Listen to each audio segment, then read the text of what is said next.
여러분은 삶의 문제가 닥칠 때 어떻게 대처합니까? 스스로 문제를 해결하기 위해 노력해야 하지만 스스로 해결할 수 없는 문제라면 해결할 수 있는 사람을 찾아가 도움을 구해야 합니다. 도움을 베푸는 사람이 마음껏 문제를 해결할 수 있도록 방해가 되는 것을 정리하고 그 사람의 말을 따라야 합니다. 그러면 그 사람의 도움으로 내가 열 수 없던 새롭고 찬란한 날을 맞이할 수 있습니다. 이것이 호세아서의 이스라엘의 상황이었습니다. 이스라엘은 너무 망가져서 스스로 회복할 수 없는 지경에 처해 있었습니다. 그럼에도 불구하고 이스라엘에게는 소망이 있었습니다. 하나님이 이스라엘을 위해 일하고 기다리고 계시기 때문입니다. 그렇다면 회복의 새날을 고대하려면 어떻게 해야 할까요? 하나님께 돌아와야 합니다. 우리 1절 말씀을 다시 한번 읽어보겠습니다. 이스라엘아 내 하나님 여호와께 돌아오라. 내가 고리함으로 말미암아 엎드러졌느니라. 호세아 선지자는 이스라엘에게 내 하나님 여호와께로 돌아오라고 말합니다. 여기서 돌아오라는 말은 회개의 의미입니다. 이스라엘은 자신의 불의함의 자리를 털고 일어서서 다시 의로운 하나님께 돌아와야 합니다. 이스라엘 백성이 하나님께 제대로 돌아오기 위해서는 먼저 자신들이 왜 엎드러졌는가를 알아야 합니다. 호세아 선지자는 북이스라엘이 망하게 된 이유는 바로 그들의 불의함 때문이라고 말합니다. 만일 이스라엘 백성이 자기의 죄를 인정하지 않는다면 결코 하나님께 돌아올 수 없습니다. 회개는 단지 입술만의 죄의 고백이 아니라 하나님 앞에서 죄를 인정하고 예전에 죄악된 삶을 청산하며 하나님께 돌아와서 거룩한 삶을 사는 것을 회개라고 말합니다. 이처럼 말씀 안에서 바른 지식을 가졌을 때 회개할 수 있습니다. 자신이 어떤 잘못을 지었는지 알지 못하는데 어떻게 용서를 구할 수 있겠습니까? 예수님께서 이 땅에 오셨을 때 치료와 회복과 구원의 역사를 이루셨습니다. 하지만 하나님의 말씀으로 사람을 가르치셨고 진리 가운데 사람들을 세워주셨습니다. 우리는 그리스도의 진리 가운데 서고자 힘쓰며 말씀으로 우리의 삶을 돌아보아야 합니다. 우리가 진리 위에 바로 서지 못하면 과거 이스라엘과 같이 불의를 행할 수밖에 없습니다. 그 당시 이스라엘은 진리 위에 바로 서지 못했을 때 강대국을 의지하고 우상을 섬겼습니다. 그래서 우리가 동일한 불의를 행하지 않으려면 하나님의 말씀과 성령님의 도우심을 구하며 살아가야 합니다. 이제 이스라엘도 마찬가지로 여호와께 돌아오려면 이런 불의를 제거하며 거룩한 삶을 살아야 합니다. 하나님께서는 이미 호세아서 6장 6절에서 자신은 백성들의 사랑을 원하고 제사를 원하지 않는다고 말씀해 주셨습니다. 이 말씀대로 바벨론 포로지에서 돌아온 이스라엘 백성들은 강대국을 의지하지 않고 우상을 섬기지 않겠다고 다짐합니다.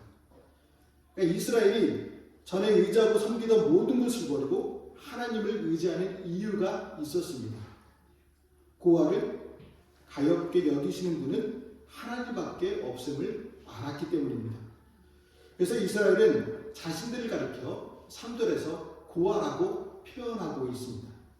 고아는 부모를 여리거나 부모에게 버림받아 지낼 곳이 없는 아이를 가리켜 고아라고 합니다. 고아는 사회 구성원 중에서 약자 중에 약자이죠. 그러니까 이스라엘이 고아처럼 약자였다고 말하고 있는 이유는 노예 상태에 있었을 때 아무도 자신들을 보호해주고 구해주는 사람이 없었기 때문입니다. 그런데 하나님만이 자신들을 불쌍히 여겨주셨습니다. 하나님이 자신들의 보호자와 구원자가 되어 주셨습니다. 그로 인해 감사하며 감격하고 있습니다. 과거 우리도 죄의 노래로 절망의 구덩이에서 헤매고 있었을 때가 있었습니다.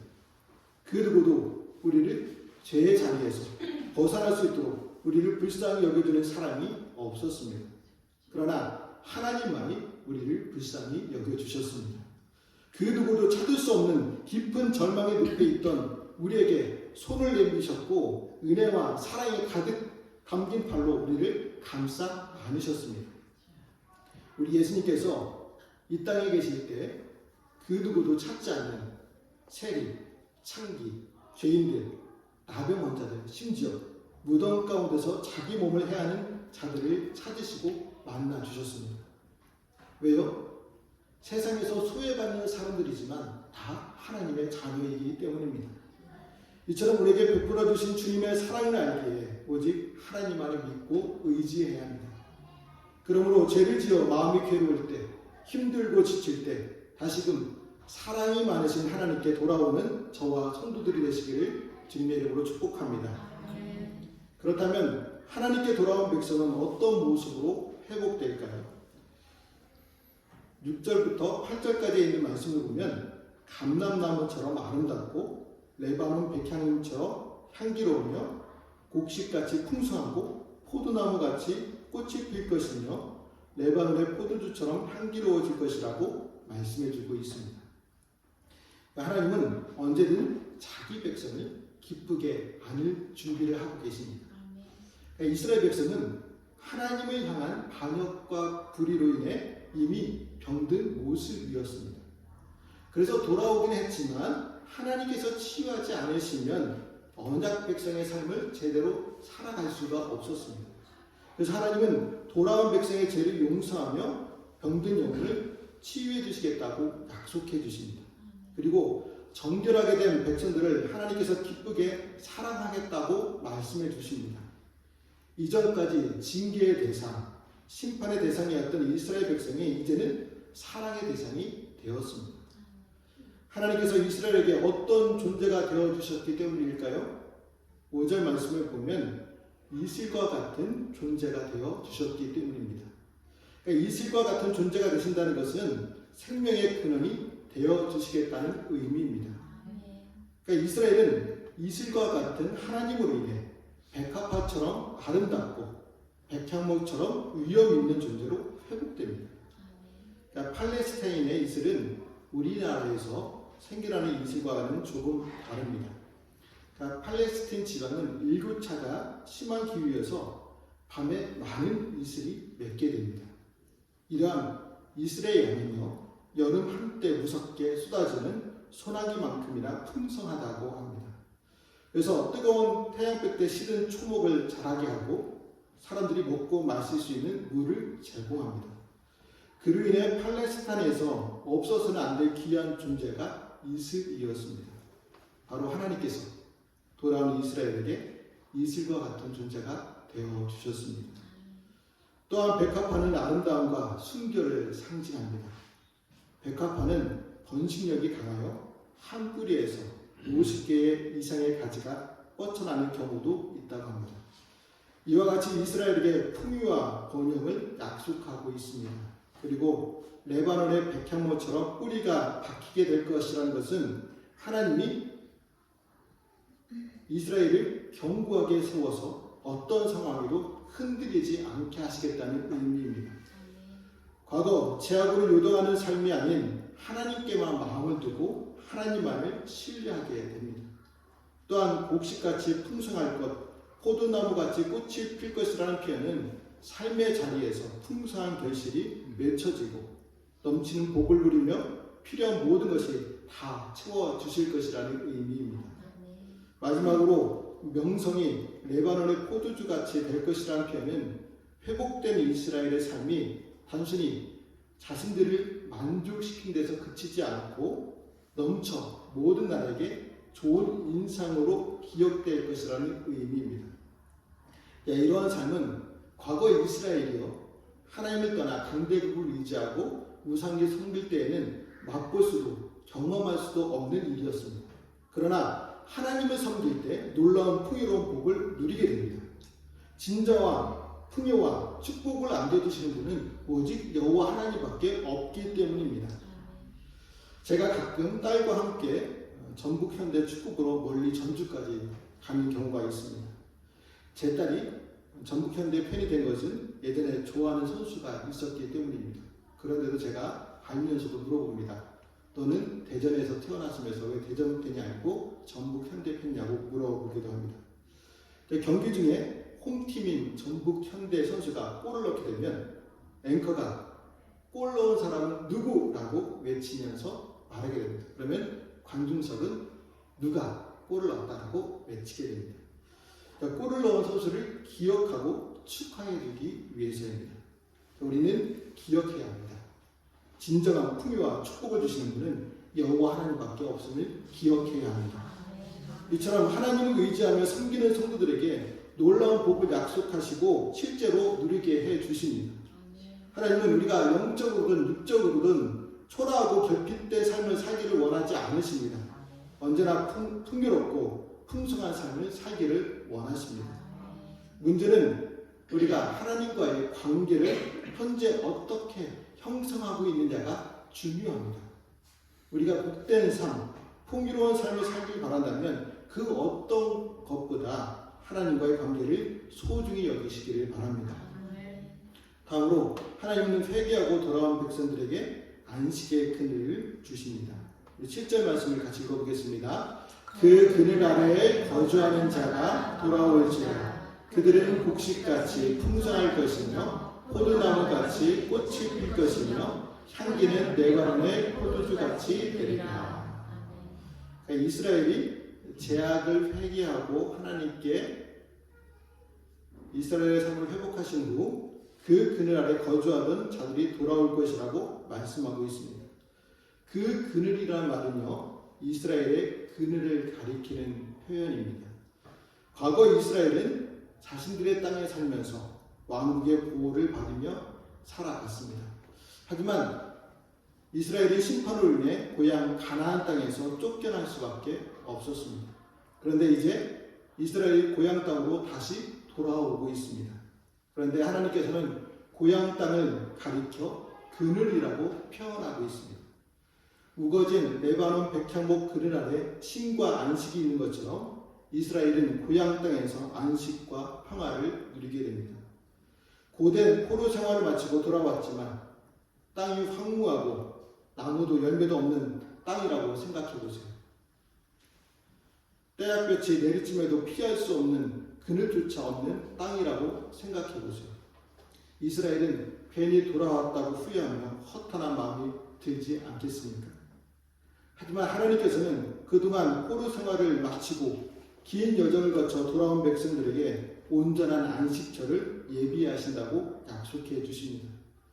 그러면 이러한 약속을 누가 누릴 수 있습니까? 이전의 죄를 회개하고 하나님께 돌아온 사람들이 누리게 됩니다. 오늘 말씀은 제약된 세상 가운데서 나와서 회개하고 하나님께 돌아오기를 소망하는 사람들에게 주시는 위로의 말씀이기도 합니다. 하나님께서는 회개하며 돌아온 자들이 더 이상 과거의 지은 죄로 인해서 죄책감을 들지 않도록 용서해 주십니다. 그리고 본향 천국에서 영원한 안식과 쉼을 주십니다. 이 사실을 안다면 더 이상 악에 찌든 삶을 살 필요가 없겠죠. 속히 회개하고 그 자리에서 나와 하나님의 베푸신 안식의 집으로 들어가야 합니다. 사람들 중에 회개하기를 꺼리는 사람들은 그동안에도 쉼도 없고 공고한 삶을 살았는데 회개한다고 무엇이 달라지겠느냐라고 말합니다. 그러나 그것은 사단의 속임수일 뿐입니다. 우리는 이런 말에 마음을 두지 말고 오직 하나님께서 베푸신 약속의 말씀에 귀를 기울여야 합니다. 그로 인해 하나님이 예비하신 진정한 쉼을 누리시기를 바랍니다.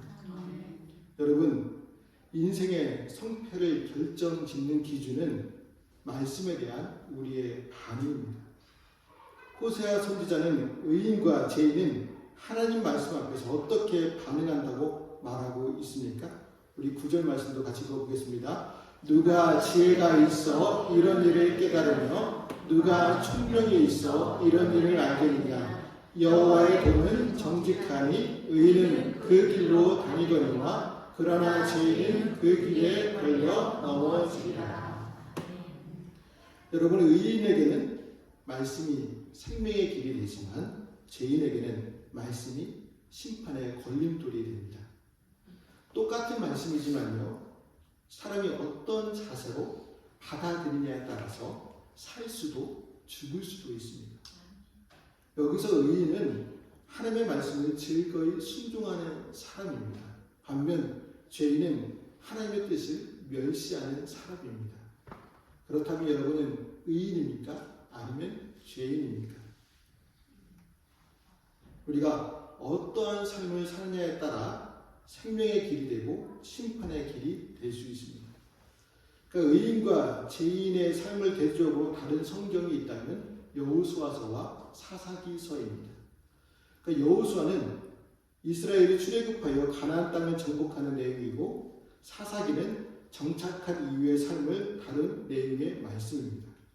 이 두 성경은요 서로 연이어져 쓰여 있습니다. 그러니까 여호수아서에서 이스라엘은 가나안 족속들과 싸워 승리를 거두며 영광스러운 삶을 살았습니다. 그런데 사사기에서는요 이스라엘이 적들에게 짓밟히고 수치를 당합니다. 물론 하나님이 보내신 사사들을 통해 빛나는 승리를 거두기는 하지만 사사기 전체는 어두운 그림자를 보여주고 있습니다. 그렇다면 왜 여호수아서와 사사기는 대두되는 역사를 기록하고 있는 것일까요? 이스라엘을 이끄는 여호수아가 하나님의 말씀을 다 지켜 행하고 자로나오거나 치우치지 않았습니다. 또한 백성들도 여호수아의 인도를 따라 하나님의 뜻에 순종하려고 힘썼습니다.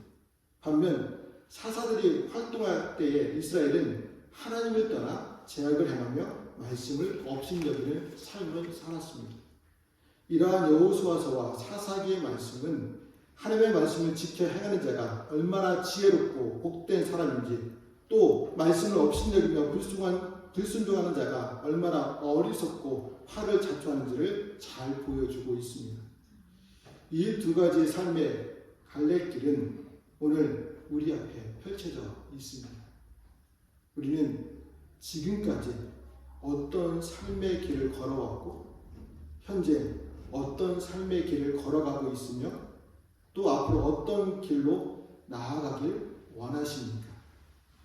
이 질문은 결코 회피할 수 없습니다. 우리가 어떠한 답을 하고 어떠한 삶의 길을 택하느냐에 따라 복과 저주, 구원과 심판이 결정됩니다. 여러분, 회복의 모든 주권과 능력이 하나님께 있습니다. 하나님께서는 자기에게 돌아온 백성이 온전하게 회복되어 살 수 있도록 날마다 생명을 공급해 주십니다. 그로 인해 회복시키시는 하나님으로 전적으로 신뢰하며 소망을 두어야 합니다. 소망을 하나님께 둘 때에만 새날이 열릴 수 있습니다. 의인은 하나님께 소망을 들고 날마다 말씀에 순종하며 거룩한 길을 걸어가는 사람입니다. 그러므로 옛 삶을 정리하고 하나님께 돌아와 새 삶을 살아가는 저와 성도들이 되시기를 주님의 이름으로 말씀을 드립니다. 기도하시겠습니다.